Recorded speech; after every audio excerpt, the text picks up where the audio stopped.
Welcome to Bad Takes. I'm Laura McGann, the executive editor of Grid, and I'm here with my co-host, Matthew Iglesias, contributing editor. Hey, Matt, how's it going? Hey, it's going good. How are you? I'm doing all right. So, do you have a bad take for us this week? I do. So this is from Thomas Frank, who is a writer about politics who, I like. I mean, his book, What's the Matter with Kansas, I think was prescient in a lot of ways about the political dynamics that are emerging today. He had this op-ed in the New York Times that was headlined "The Deadly Lack of Imagination in the Democratic Party." And it makes some points that I agree with. I mean, I think most of all that if you do well in the midterms because of a backlash against a bad Supreme Court decision, that's not necessarily grounds to celebrate. Like you don't want to lose on policy and then win elections on that basis. I will hold my questions till the end. All right. I thought at the core of this piece was a sort of big picture take on a generation's worth of politics that really doesn't hold up. And he says, ever since I started paying attention, which was a little bit before we did, because he's older than us, virtually all the country's political dynamism has been located on the right. They brought us Prop 13, the Reagan Revolution, the Gingrich Revolution, the Tea Party, and Trumpism. Each successive explosion securing some new tax cut or making some grand deregulatory thrust before exhausting itself and leaving the stage. There will be another explosion soon. Picking up where the last one left off is almost a certainty. And I think that this view of American politics as just like an endless series of right-wing triumphs, occasionally interrupted by Democratic Party holding actions, it's really wrong. I think that it sort of characterizes the 70s and 80s, but doesn't describe 21st century politics at all.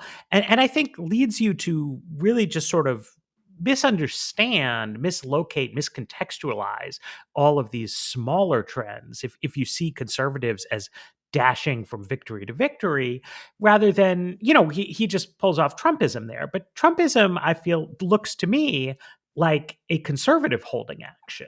That Barack Obama was president. He accomplished a bunch of progressive stuff. There was some backlash to it. Trump was president for a few years, didn't actually achieve all that much. And now Biden is president and Democrats passed a giant climate bill. And, it's not to say that everything Democrats have ever done has worked out or that all progressive causes have been victorious, but that the actual trajectory of politics is just much more balanced than this. And recently, conservatives feel like they've been losing, and that's been driving a lot of their behavior. I think what's interesting here, so Thomas Frank, noted writer, public intellectual, making this a strong bad take. It's in the pages of the New York Times. I also think it is a good bad take to discuss because I don't think it's a unique view. We've talked about this on and off, and even we've flicked at it a little bit on this show, even this sense that Democrats seem to believe that they've accomplished nothing over the years, and whether or not you're a Democrat. So this is just objectively, if you look at the things that Democrats want to achieve versus what they've accomplished, in the holiday spirit, Democrats are not big on counting their blessings of, looking at what they've achieved or what they've done. And I find it puzzling. I don't know what it is about the nature of sort of the chattering liberal class where they can't accept that certain things have gotten better. And it's directly related to policy making. Both political parties can look at what's taken place over the years and say, well, we lost on X or we lost on Y. The first thing Republicans attempted to do when Trump took office, Paul Ryan led the charge to repeal Obamacare, and they failed. Barack Obama's legacy was not upended. I remember on election night 2016, talking with one of our colleagues that night, and she said, oh yeah, she had a figure at the time of how many millions of people would lose their health insurance. And then it turned out to be that was a way conservative figure. I remember thinking, wow, I mean, all these people right now who have insurance are not going to have insurance in a year or two. It's pretty remarkable. But that didn't happen. Well, this is one of the things he says in his piece is sizable majorities of Americans desperately want traditional liberal measures like universal health care and economic fairness. And so we're supposed to wonder, like, why can't Democrats win, even though sizable majorities want liberal measures like universal health care and economic fairness? But I look at what has happened in the period that Frank is talking about, and there are several small Medicaid expansions in the 1980s that sort of House Democrats got Ronald Reagan to agree to. There's also a health insurance portability bill in the 1990s, the Kennedy-Kassebaum bill. In 1997, they create CHIP and S-CHIP, which gives health care to children. When George W. Bush is president, they add prescription drug benefits to Medicare.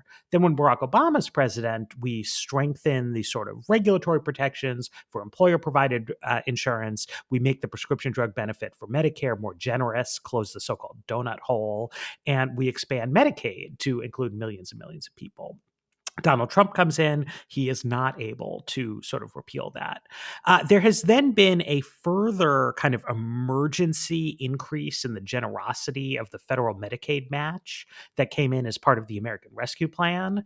And the omnibus appropriations bill that House and Senate leaders from both parties just agreed to will sort of taper that increase down, but is enshrining it, right, at a higher level than the Obamacare, right? So if you look at the whole ping pong, Obama makes Medicaid more generous. Trump tries to cut it back and fails. Biden tries to make it much more generous. Republicans partially roll back, not what Obama did, but what Biden did, right, on top of that. And Biden is still, if you're interested in expanding Medicaid numerically, he's still ahead. And some states that were reluctant during the Obama years to accept Medicaid have started to take it, which is another big, kind of longer term play. In the immediate Obamacare passage, there were states that said, we're not going to take this Medicaid expansion. And I was sort of surprised, states like to take money. And there was some back and forth about this on different states on why. And they said, it's not permanent, et cetera. Or eventually it's going to be a problem. But we're looking at the expansion moving forward a decade later. And nobody has rolled it back. I mean, which I think is important. Yes. Like West Virginia, when the ACA passed, was a red state that had a Democratic Party governor. So they expanded Medicaid there. But it's a red state. So Republicans now very firmly have control of state government in West Virginia. And there was a question, will they scrap Medicaid expansion? A similar question arose in Ohio, which also trended sharply right. But they didn't do it in the end, right? So, I just think it's important to look at this healthcare stuff because you have Frank saying like, well, why can't Democrats win even when their healthcare stuff is popular? And, they're winning on the healthcare issue, right? Now, they're not winning like a decisive knockout blow in which nobody ever votes Republican again. But in fits and starts, the GOP has moved toward the Democratic position. I mean, this is the point about Bush adding a prescription drug benefit to Medicare in 2003. Whereas when Republicans try to go after people's health care, they lose elections. I mean, I just also wanted to mention gay rights, which is, I think, like the most obvious counterexample to this thesis. Here's a quote from Donald Trump, who you may have heard of. He was hosting a gala for the Log Cabin Republicans to celebrate the passage of a federal marriage equality act. And there at Mar-a-Lago, the former president says, "We are fighting for the gay community, and we are fighting and fighting hard." That is not something that Barack Obama would have said 14 years ago. First of all, Barack Obama, when in 2007, 2008, even 2009, was sort of dancing this fine line around civil unions versus full marriage equality. Log Cabin Republicans is the LGBT group inside the Republican Party. And they used to be shunted. They weren't invited to events. Certainly major Republican figures were not even addressing them, let alone cheering for them. Fighting hard for the gay community. Fighting hard for the gay community. There was a moment, it was during the Trump administration where it was, I think it might have been Politico, but I don't want to miscite where I read it. I'm pretty confident it was Politico. And it was this behind the scenes scene where Donald Trump was mocking Mike Pence, acting like, oh, I'm so afraid of gays. And it was this like such a funny moment to me. You had this Republican president saying like, this dude is so backward. I mean, obviously, this is something Republicans disagree about. Yes, there's been progress, and the polling has been astounding. Anyway, we just recently had, after the Senate signed the marriage bill, sort of solidifying the right to same-sex marriage, just in recent weeks, the polling is just, I was astounded at looking at how much American attitudes have changed in such a relatively short period of time.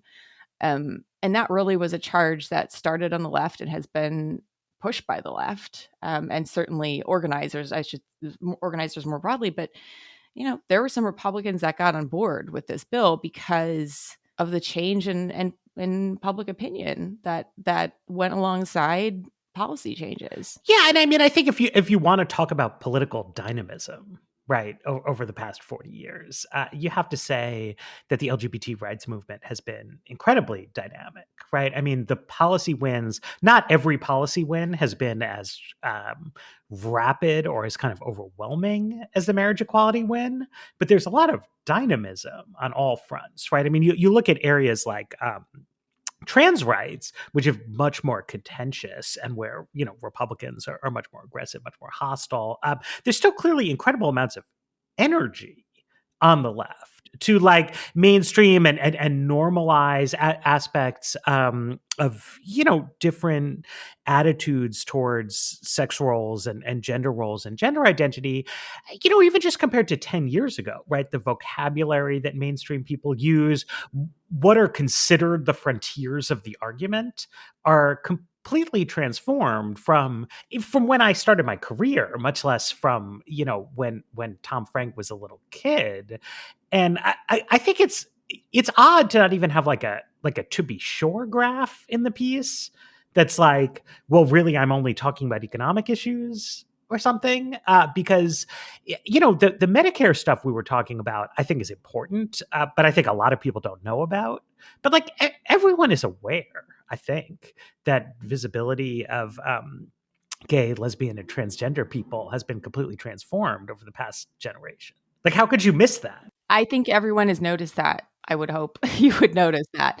Sometimes my antenna goes up when people start talking. He uses the term dynamism. Virtually all the country's political dynamism has been located on the right. So when I hear phrases like that, it kind of my head goes to sweeping leadership. Who looks like a leader? Who is capturing the public's imagination is sort of a piece of that. And during the same time frame, there was somebody in charge of the House of Representatives, and her name is Nancy Pelosi, and she accomplished a lot. We've talked about that on this pod. And it's sort of like, is she not dynamic enough for this piece?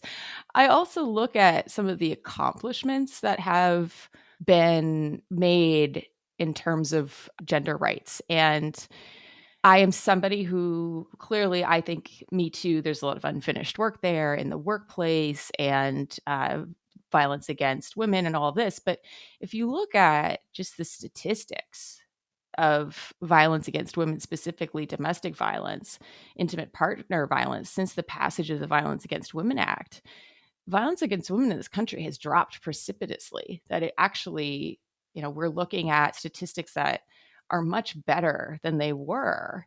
And it was the Democratic Party that pushed that through. It was women who organized to push that through. And so to sort of say the Tea Party is dynamic, or these male figures, they are dynamic, but the women doing important work. I even think about the women doing Black Lives Matter work who've made some real changes in their communities, specifically kind of at local and state levels around policing. Like, there are some pretty dynamic people who have made big changes in their communities.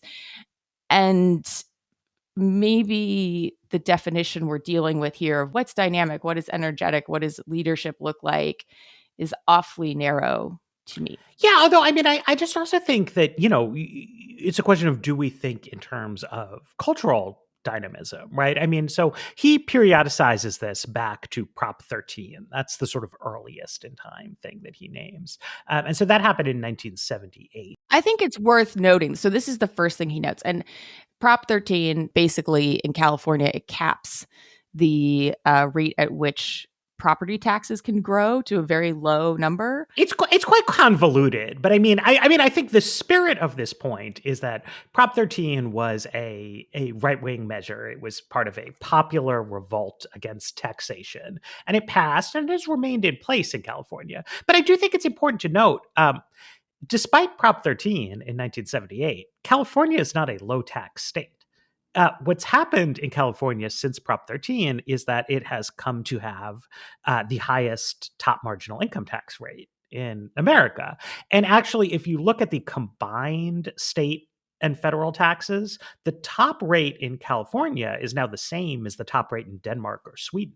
It's not like Prop 13 ushered in this new era in California where the most right-wing state in the country is California. I don't think anyone sees that. Right. I'll do a little reveal. I'm in California right now for the holidays, visiting family. We haven't talked about marginal tax rates, but we'll talk after the show about some other issues that have cropped up.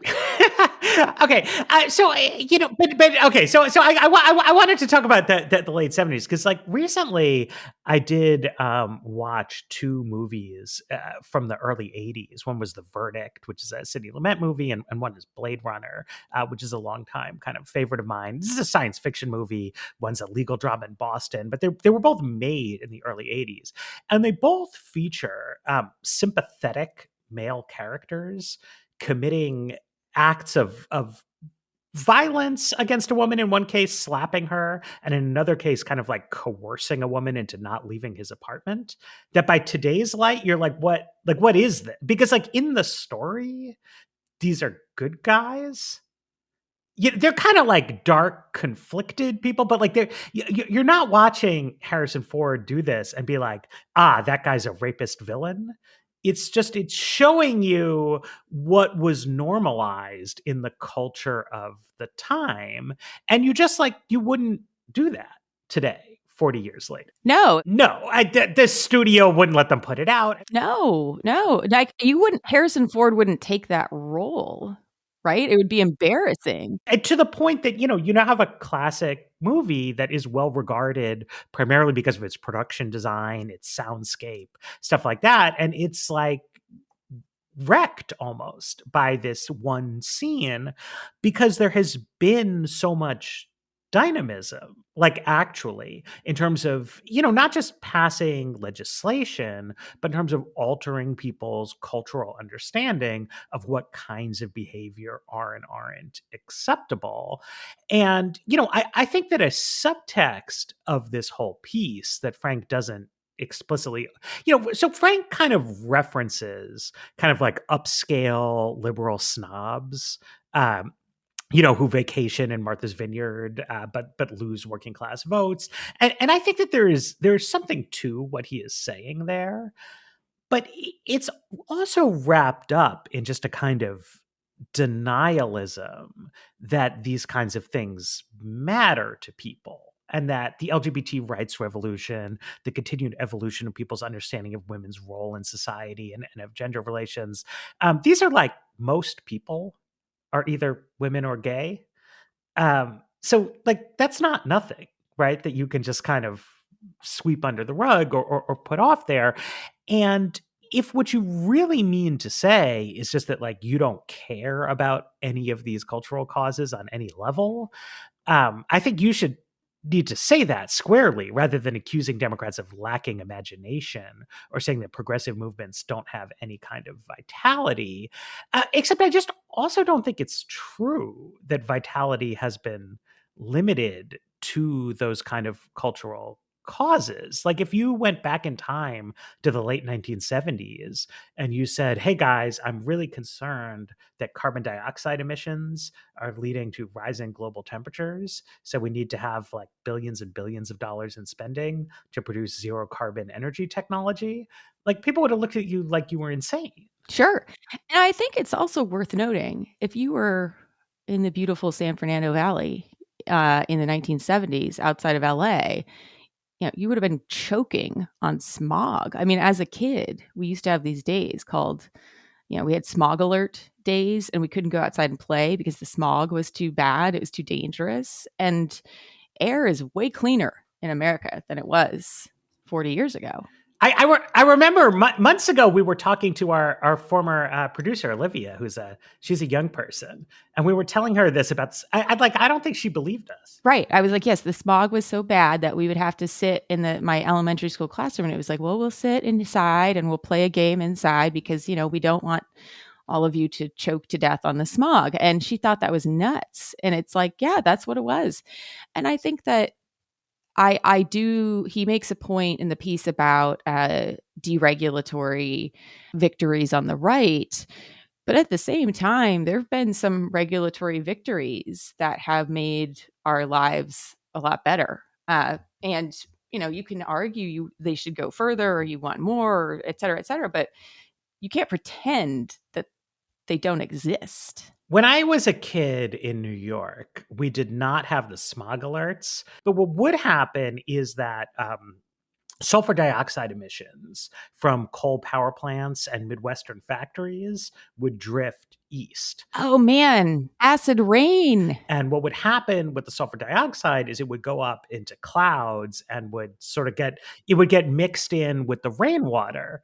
Yeah. And so it used to be that you would walk around New York and all of the buildings had these kind of white streaks on, like the old stone buildings had white streaks on them. And, old metal statues would be streaked from the acid rain. The acid rain also was like killing all kinds of bird eggs and amphibians and stuff like that. And there was like a dynamic political movement to get what became, I believe, the 1990 Clean Air Act amendments passed to shut this down. And acid rain is now not a problem in America. So you can be like, well, gay marriage, the victory was so recent that I can't believe he forgot about this act of dynamism. The acid rain thing, it's easy to neglect because the dynamism was so effective that now nobody thinks about this problem anymore and it's not controversial. But we absolutely did not deregulate sulfur dioxide emissions. We made the rules much, much, much stricter and solved a major problem thanks to a lot of advocacy and lobbying and legislative work and other kinds of things like that. And, again, it's not to say that some of the, we had substantial deregulation of financial services during this time. But, there's just a kind of complicated up and down interplay of these sorts of things that, you're not going to get unless you acknowledge it. And in part, if you want to understand, he references deindustrialization, he references kind of blue collar workers turning to the right. But part of what happened there was that there was this political dispute that pitted people who didn't want communities destroyed by acid rain to an extent against the interests of factory workers. And that helped shift some blue collar people into becoming more conservative. And you could argue it was a mistake. I think it was probably the right thing to do. But one way or the other, it was definitely dynamism on the part of the environmental movement, which is carried forward beyond smog, beyond acid rain. Just now in the National Defense Authorization Act, there's a new water resources protection authorizing legislation that is going to further enhance the cleanup of American rivers, which has been a huge set of victories over the past few years. So, I think it's an interesting kind of selective tension. We should take a break because I think I'd like to pivot a little bit to another one of the points he makes. When you give to charity, how much impact will your donation actually have? This question can be hard, if not impossible, to answer. Most charities can't tell you how your money will be used or how much good it will accomplish. You may know it could theoretically help a cause, but how? Or more importantly, how much? If you want to help people living in poverty with evidence-backed, high-impact charities, I really recommend you check out GiveWell. GiveWell spends over 30,000 hours each year researching charitable organizations and only directs funding to a few of the highest impact, evidence-backed opportunities they've found. Over 100,000 donors have used GiveWell to donate more than $1 billion. Rigorous evidence suggests that these donations will save over 150,000 lives and improve the lives of millions more. And using GiveWell's research is free. GiveWell wants as many donors as possible to make informed decisions about high-impact giving. They publish all of their research and recommendations on their site for free with no sign-up required. They allocate your tax-deductible donation to the charity or fund you choose without taking a cut. I've been giving money to GiveWell recommended charities for years, things that deal with malaria, things that have dealt with deworming, things that have helped give direct cash grants to people in East Africa. Most recently, I've just been giving money to their Top Charities Fund, which sort of allocates money across a portfolio of these really good public health charities. And I do it because I want to give money, I want to help the world, and that means I want to make sure that my money is really going to places that can use the money effectively. And that's what GiveWell does. If you've never donated to GiveWell's recommended charities before, you can have your donation matched up to $100 before the end of the year or as long as matching funds last. To claim your match, go to givewell.org and pick podcast and then enter Bad Takes at checkout. Make sure they know you heard about GiveWell from Bad Takes to get your donation matched. All right, we are back. One part of the op-ed we haven't really dug into is the idea of snooty liberals talking down to people and turning off certain voters with snootyism. There's, I guess. I just want to put this out there and move on, but I think it's a little hard to take from a person who wrote a book entitled What's the Matter with Kansas on how to better speak to the people. But setting that aside, Wow. it's the title of the book. It's not a great, Sure. it's not a great look if you're trying to, anyway. But the point is, he's starting to get at this sort of modern moment around, I think he's trying to get at this sort of idea of wokeism and language and a way of talking about social issues that is turning off anybody who's not left-wing college professor, right? Is that fair to say that that's his kind of his argument? Yeah. And I sympathize with that. I think that I just, as a journalist, think there's an opportunity, and maybe I'm just thinking about my bottom line, that you got to get your audience as big as possible, but you have to bring people along. And so I get seeing kind of language on Twitter, in broader media in general, sort of more strident views of what is and isn't okay to think and to say on the left. And I am sympathetic to that because I think we should try to bring people along to understanding ideas and not sort of alienating people who just are not hip to whatever direction sort of cultural moments are moving, or don't understand, or think, have just not thought about some of the issues that are being presented. And when people are introduced to them, I also think it doesn't make much sense politically to say, we don't want you in our movement. I just think if you want to be a successful political party and win elections, just because someone disagrees with you on one point or a couple of points is not, you still want them to vote for you. You got to get into office to make change. So I get his anti-cancellation sort of argument. I don't think that overtakes a 40-year legacy on the left of what they've accomplished. Well, this is just where I think that the all the dynamism is on the right concept, I think, undermines the point about potentially alienating sort of progressive stuff, because I sympathize with the idea that sort of highbrow left-wing cultural politics have alienated voters and cause problems and make it harder to advance a kind of broad economic agenda. But the only way to understand that is to acknowledge that there has in fact been incredible dynamism on the left in those spheres, right? Like, what is it that's been alienating people Right. if there's been no dynamism on the left, right? I mean, to say, like, obviously, there are some people on any given day who are really upset about the idea that you might be asked what your preferred pronouns are. Right. And you can argue, like, well, is it good or is it bad that that's become an issue? Is it helpful or is it bad for politics overall? But the whole reason it's possible for anyone to be alienated by that is that there's been an incredible amount of dynamism on the LGBT rights issue, to the point where the frontier of the debate in 2022 is unrecognizable from where it was 20 or even 10 years ago. And that's the same as what I was talking about on environmental issues, right? Like, we are now talking about a completely different set of concerns from the ones that dominated the environmental debates of the 70s and the 80s. And he kind of nods toward the idea that Democrats have gotten more aggressive in talking about racial justice topics.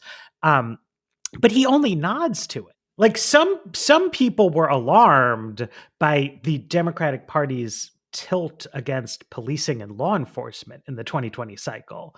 The reason is that they were very aware of the energy around this cause and this movement. Criminal justice reform, also, like, the criminal justice reform movement, before eventually overreaching, had a lot of successes. Yeah, this is what I was talking about earlier. The share of incarcerated people has fallen. The racial incarceration gap has fallen.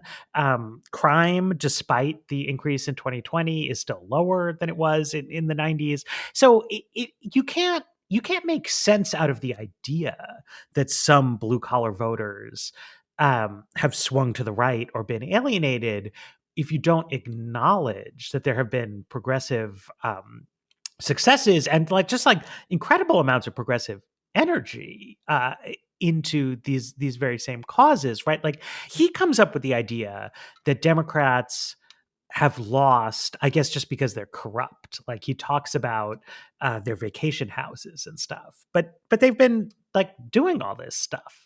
Right. And some of it has worked really well and some of it hasn't. And some of it has become popular and some of it hasn't. But it's like a dynamic, energetic political movement that puts forward controversial ideas. He makes this point about how Democrats wanted to bring in kind of the high income intellectual elites, right? And that there's been a success in that. But actually, he's also complaining that those same voices are too strident on these social issues. He's trying to make the case that the Democratic Party's agenda and their priorities favor this kind of wealthy intellectual elite class, but then also is saying that the intellectual elite class is alienating voters because they are talking about these other issues. And he doesn't really get too much into it other than to say wealthy class has been co-opted by the Democratic Party. And then thus the implication there is that the policies coming out of the party are favoring the wealthy and thus not taking into account middle class, blue collar workers. And I don't know that that is totally true. If you look at the success of minimum wage changes across the country, sort of the fight for 15 is, I think very successful. You're looking at starting wages at Amazon are above $15 an hour. When we were talking about how he's ignoring social changes, but I'm not so sure that even his economic claims add up. Well, here I want to discuss an exciting new Congressional Budget Office report, The Distribution of Household Income, 1979 through 2019, which gets into this in quite a lot of detail. So this is a report about a 40-year span of time that corresponds very, very closely with what Frank is talking about. So what they show here is that income inequality rose over this 40-year time period, which I think, is a solid Tom Frank sort of talking point. The other thing the CBO says, though, is that federal policy, like tax and transfer policy, became more redistributive over this time period, right? So its market inequality increased a lot, redistribution increased, but not by as much as market inequality increased. So that's one fact. The other thing that I think is important here, though, is that the increase in inequality stopped in 2007. Right. So if you look just at the past, at the final 12 years of the period, inequality was going down. And if you look at what's happened since 2019, it's not in this CBO report. You would have to look at David Autor's recent research or Aaron Dubé's research.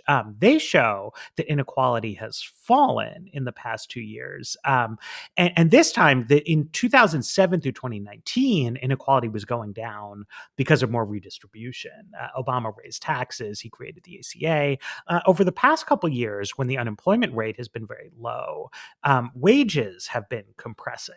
Right. So wages have grown much more rapidly at the bottom end of the spectrum. The Chipotle near my house is trying to get people to work there for nearly $20 an hour, right, which is way, way higher than it had been before.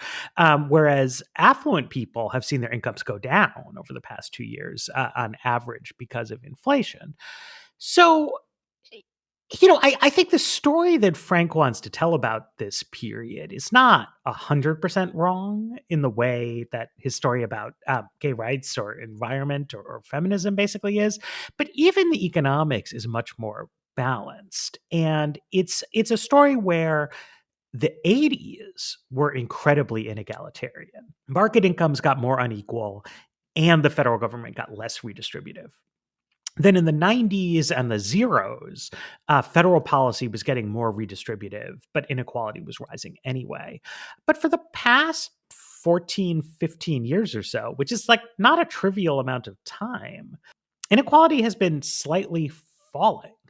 And I think that's something that not a lot of people are aware of, though it may become more striking if unemployment stays low. Right. I mean, I don't think it is a problem, again, to say inequality is falling, but it's too high. That's perfectly legitimate political position to take, to argue, to discuss, and say, well, how do we change this, etc. But the premise has to be, okay, it's declining, but not fast enough, versus the argument of it is growing. What do we do? That's a classic bad take, right? Whenever the premise, we got to kick the tires on the premise before you can have the take. That's my beef with that. The thesis is that Democrats are not creative enough, that they need to be more creative in how they play the political game. But I'm not really clear on what he wants Democrats to do. What are the types of creative ideas he's talking about? What is it that he's thinking? The only flicker of that seems to be a sort of somehow reaching out to blue collar workers. But I mean, I would say Joe Biden beat Donald Trump, certainly trying to appeal to a wide swath of Democrats, particularly moderate Democrats. Well, so this is where I think this piece, where the kind of incoherence comes in from, because I have been on an intellectual journey myself over a span of time, and I think that Frank 15 years ago, 20 years ago, was a guy who was a critic of the Democratic Party, mostly from the left. Right. And you can see that in his piece, right? He thinks that Bill Clinton kind of like sold out economic populism. And he wants to say that has just kept, like, he wants to say that everything is the same as a criticism he would have made in 2002, that Democrats have abandoned economic populism, and that's the problem here. But if you look at what has actually happened over the past 20 years, and you look at these electoral trends, the issue is not that Democrats don't advocate for an expanded welfare state or higher taxes on the rich, because they do advocate for those things, and those things have happened.